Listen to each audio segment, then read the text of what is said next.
My brothers and sisters, the human motherboard of emotion includes a cycle that occurs in relationships with problem people. When people offend you, there is a natural cycle of despair, which, if not understood, monitored, and controlled, can be destructive. You don't have to take classes to learn it, because it is part of your fallenness.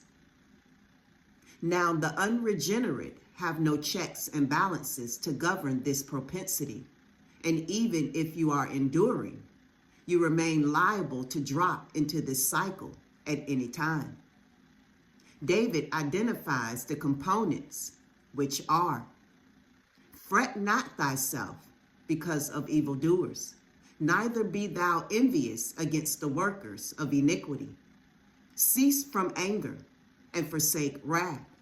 Fret not thyself in any wise to do evil. Now the cycle is this: fret, envy, anger, wrath, and evil, the foundation of one-upmanship, so prevalent in contemporary life. The sequence is so natural, you find yourself embroiled in it before you even realize. You may see a situation unfold where a superior is abusing his or her authority. Well, that just isn't right. I wonder if he or she is going to get away with that. Would he or she do that to me? You just qualified for the first step, as fretting is now in place. General discussion keeps the incident alive in your mental faculties, and you may even dialogue about some of the details. Before long, well, if I were him or her, I just wouldn't act that way. And if I were his or her boss, I'd put a stop to it. Without realizing it, you just crossed into the envy step.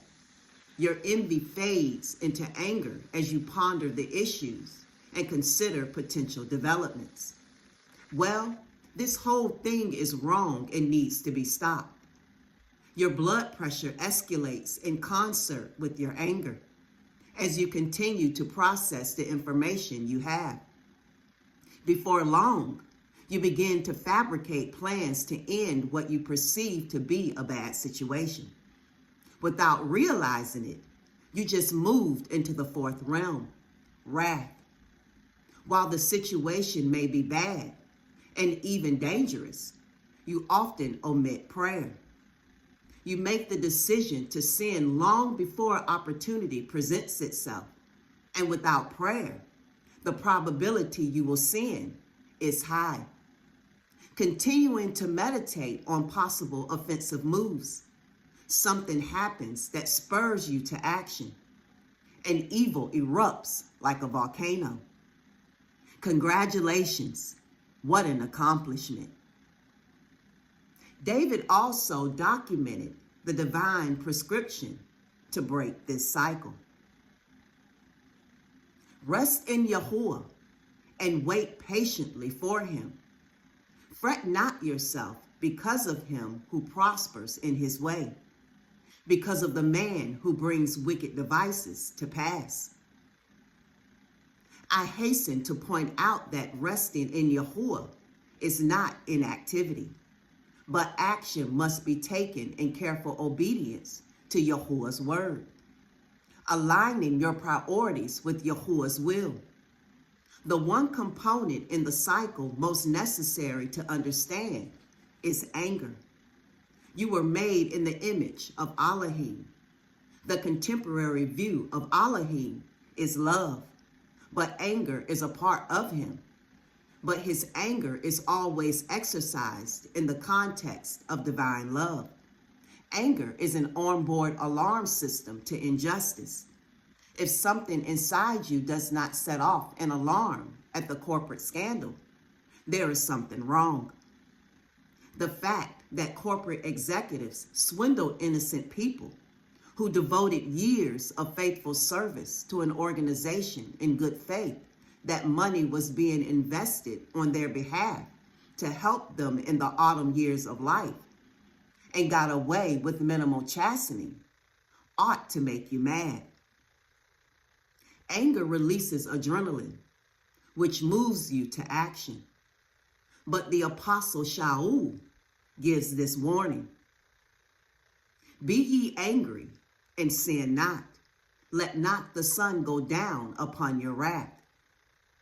This is where resting in Yahuwah and waiting patiently for him becomes vitally important. Yahuwah is omniscient and doesn't need you to inform him of despicable activities.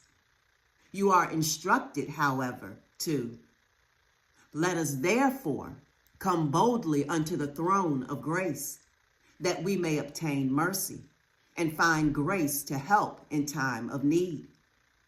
Herein is a fine line where you are to pray confidently, not presumptuously, that Yahuwah will deal with the matter burdening you in his good time. He may use you to right a bad situation, and then again, he may not. That is his call, not yours. I want to leave you with the record of David's testimony later in the 37th Psalm. I have seen the wicked in great power and spreading himself like a green bay tree. Yet he passed away, and lo, he was not. Yea, I sought him, but he could not be found. This cycle documents the details of the double-mindedness James warns of twice in his general epistle. Are you a double-minded person? Shalom.